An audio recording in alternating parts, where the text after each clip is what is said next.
Well, welcome once again to another Rockosaurus Face2Face. Today we're going international in a way.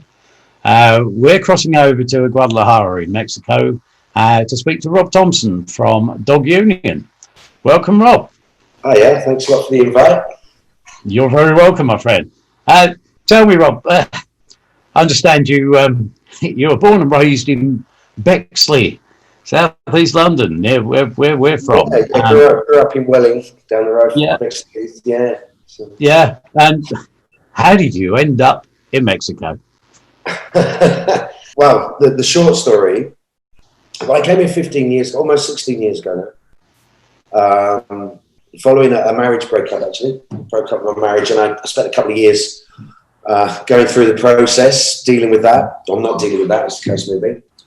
And then suddenly, just kind of had a moment of clarity, I guess. Maybe I don't know, the antidepressants kicked in or something, and I was just like, I've got to get out of here.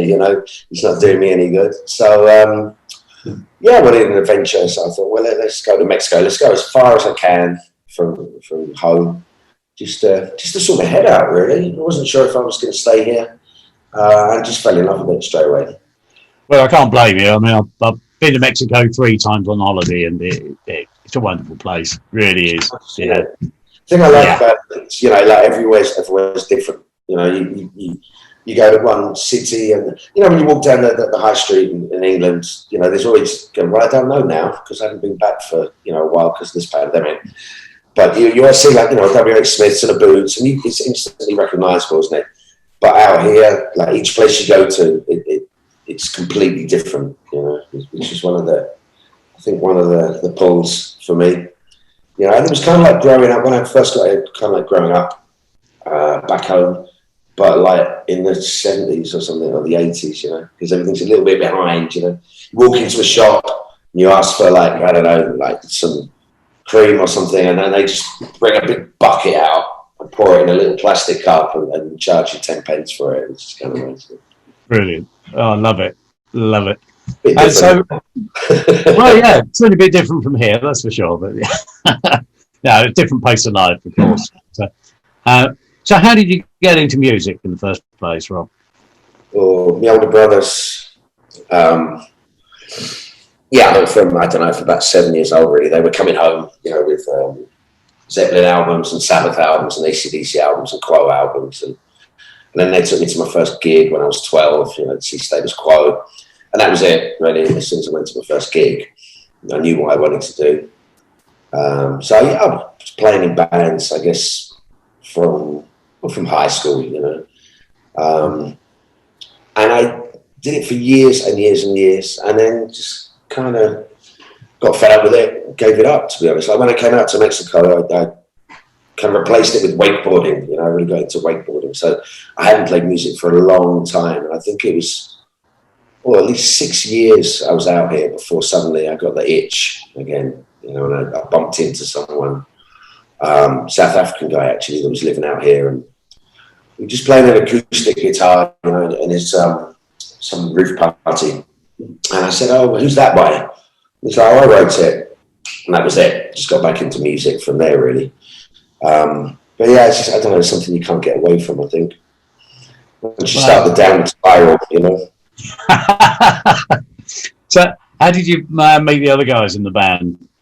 Well, I was a teacher out here for a few years, like most people that get off the plane. And I worked in a university, and one of my students was a bass player. And we were just chatting, and he said, do you want to do a gig together? I just got in the band with a South African guy, just kind of feeling my way back into music. And yeah, okay.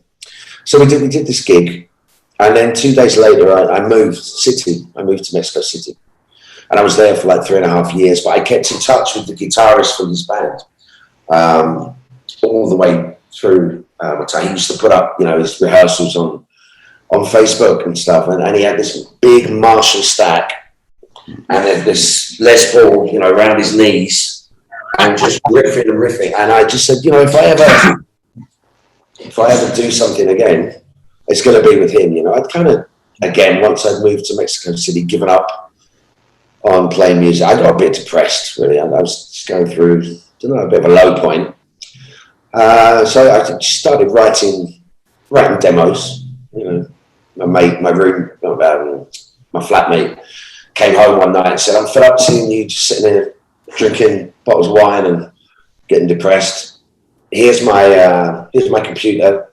Show me how to use it. You know, like write this down. 1, 2, 3, 4, 5 steps. You know, and you can get the sounds and everything." I was like, "Wow!" You know, it was completely new to me. And this guy worked in a music shop, guitar shop.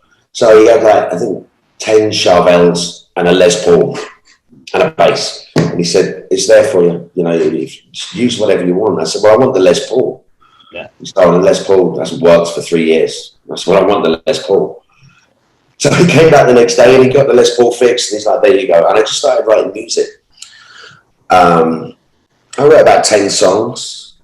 Well, I mean, just don't know, whatever came to mind, just jamming around, you know. And one of them was actually the song we just released as our latest single, which kind of started the band. And one thing led to another, and I decided to come back to Guadalajara. So I got in touch with this guy, Ankel, who's the guitarist in Dog Union. And he'd also kind of, you know, retired from music, just given up, fed up with musicians, you know. So we said, "Well, yeah, let's do it." You know, so I think the first week I got back, he was literally kicking me up the ass, telling me like, "Come on, when are we going to rehearse? When are we going to rehearse?" You know, so we just got in, and it fell into place so quickly and so naturally.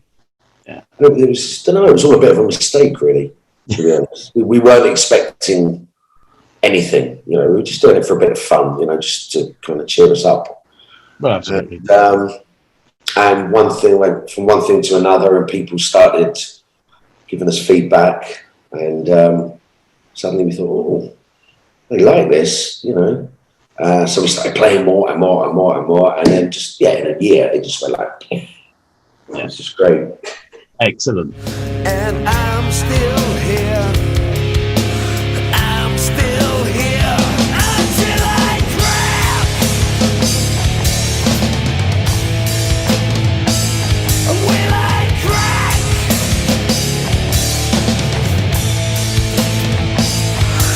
Is it my remorse that sets you free? Is it my remorse that you wanna see?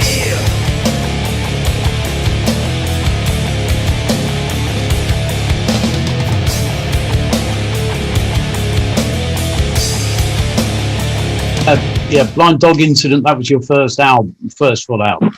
That was an EP that we did, 4-track EP. Yeah. And the album, I mean, it's been like 2 years in the planning and the making. And it was supposed to be, a direct follow-up in the EP, but obviously it's taken a lot longer because of money, because of logistics, because of changes in drummer, because of COVID, because of everything, you know. But Blind Dog Incident opened a lot of doors for us because we did 4 videos for the 4 songs. Mm-hmm. The first one we spent a lot of time and effort on, and it really paid off. And it's kind of out here, at least, very professional level. You know, not sure how it compares back, you know, to on an international level, but definitely from a Mexican point of view, it was like, you know, just a little step above the rest, which did us a lot of favors. Yeah. So which was the first video you did? First video was Drag You Down. Right. Yeah. Yeah. Well, people will notice on, you know, if they look on the YouTube channel, there's always someone different sitting on the back. And the first video was with Danny, who was our first drummer. Yeah. Who recorded everything on the Blind Dog Instant EP. And then we had Charlie, who appears in the next 3 videos. Yeah. And now we've got Mark III, which is Cesar, who plays on the album.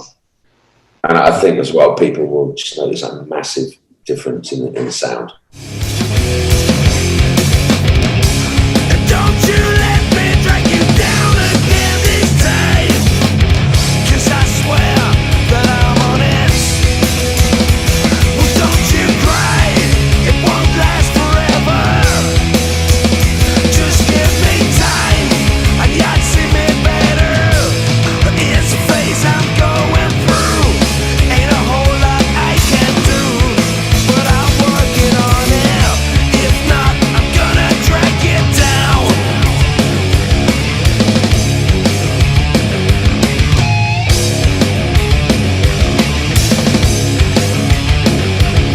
finished recording the album, I believe. Now, is that right? Finally, yeah. Literally last week we got the masters, but now what we're doing is just giving it a really thorough listen, just to see if we spot anything that we need tweaking.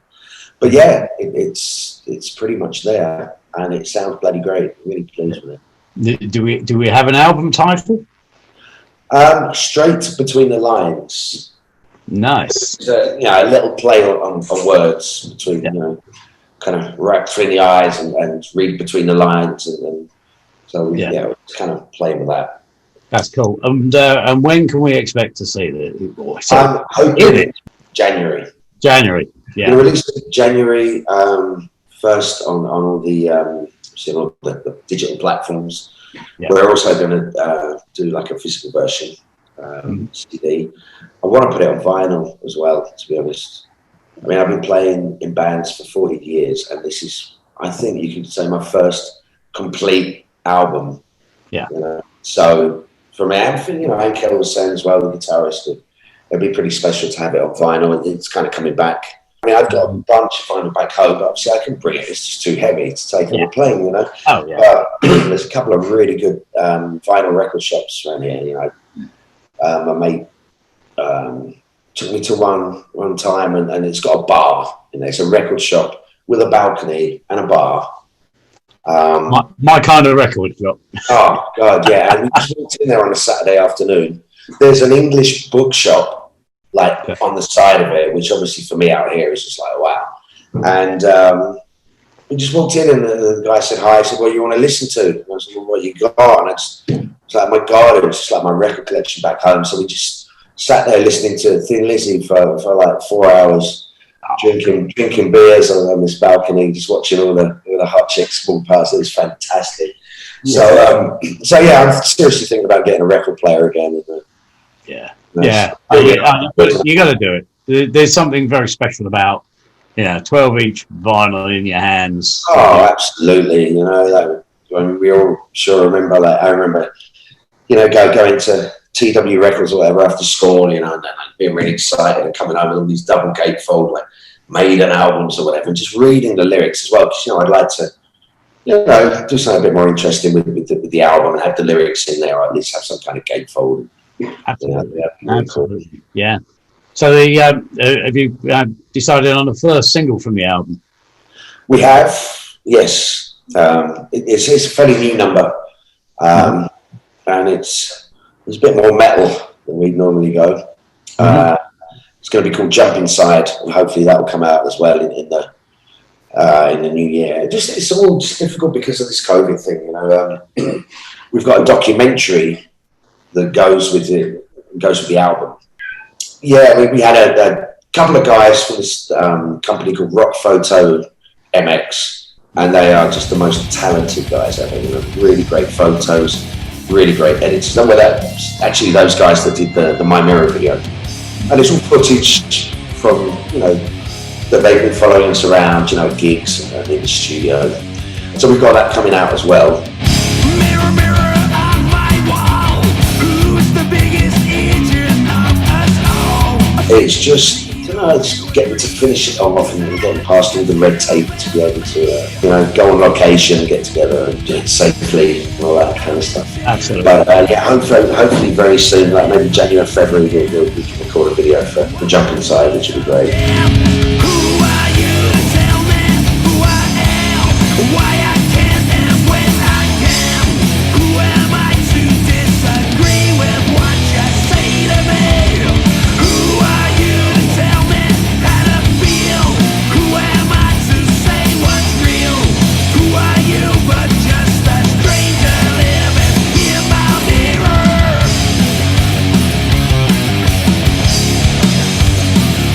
So I know difficult sort of making plans for going anywhere at the moment, but have you got sort of plans to tour the album? We have, and we had. We've been trying to get over to England for a while, to be honest, through a couple of contacts over there. We were talking about hopefully doing a festival, like Download or Rambling Man, and that, never came about. So we decided to first off set our sights a little bit close to home, up the road, and we were planning to go to California because it's about 4 hours. We can get there cheaply. So that was the original plan, which we'd still like to do. Get out of Mexico and start touting it a bit in other places, either in the States or even in South America as well, or Central America. But again, who knows what we're going to have to see what happens next year. I'll be surprised if it comes off. But we also have plans, obviously, to tour Mexico. We've done it before. We did it to promote the EP, so that was maybe 3 years ago, I think. We went on tour with another fantastic band out here called B Chaos. And they're really good friends of ours now, and we went on tour with them. It took about an experience. I thought it was a nightmare tour in England, but oh my God, the stories out here, it was an absolute disaster. We call it the Not Tour, but it's an NOT, because I mean the promoter we had. We did it through a promotion agency. Never met the guy. And then he buggered off. Apparently he'd screwed a lot of bands over in the past. And turns out he was a heroin addict or something, and everybody was looking for him. Yeah. The first night we played in Mexico City, I remember at the end of the night, I was looking after the merchandise, and then somebody called me out into the little lobby on the stairs. Yeah. And I walked out, and the drummer from BK, a big guy, had the promoter in the corner, trapped in the corner with the guitarist behind him, you're not going anywhere. Because, they refused to pay us and the usual rubbish. Yeah. But we got the money out of them. So I thought, this is going to be great. And then the next day we had to cancel because we were playing in the state of Mexico, just outside the city. And we started getting all the threats through on WhatsApp, we've got friends there and blah, blah, blah, blah. We were going to go anyway to see what happened. Then they started threatening to, we're going to steal your equipment as well and all that. So we said, right, day off. And it really just went downhill from there. We had to reschedule half the dates ourselves because people just, just really unreliable. I lost my voice during the sound check halfway through the tour. Yeah. But, kept going. But, by the end of the tour, I sounded like a black metal band. I couldn't even speak. But I'm like, no. We cancelled so many dates, that I just said, no, we can't cancel anymore. Yeah. So I ended up going we have these convenience stores, like 7-Eleven and all that. And I ended up in Querétaro one Sunday. I had to play that night. I had to go into the 7-Eleven and convince the woman behind the till. Apparently she used to be a nurse. And I convinced her to, I had to get the cats down. She had to give me an injection of cortisone in my arse in the middle of the shop and everything. No, it was a blast. So BKS also releasing an album in the next couple of weeks, and I spoke to one of them on the weekend, and we said, we've got to do it again, but just do it differently. So something will happen. Yeah. But God knows what, Oh, absolutely. I think that's the response we're getting from most people at the moment. It's like, we've got plans, but whether it's going to happen. We were lucky enough to get to do a gig about a month ago in a really cool venue down the road from here. Yeah. And as far as I'm aware, it was the first gig that was allowed in a long time. So we did, and it was great. I mean, it was cozy, social distancing and everything. But it was amazing to get back up on a stage again. Just kind of fired us up again. Yeah. And then a week later, everything was cancelled again. Funnily enough, tonight I'm going to a gig, small gig, French band, couple of bands. But already the venue's been moved because rules and regulations. So we'll see. We'll see if it's still the same in 5 hours, or whether it gets cancelled. Well, we'll keep everything crossed for you. Watch me drown. Watch me fade away. This might not be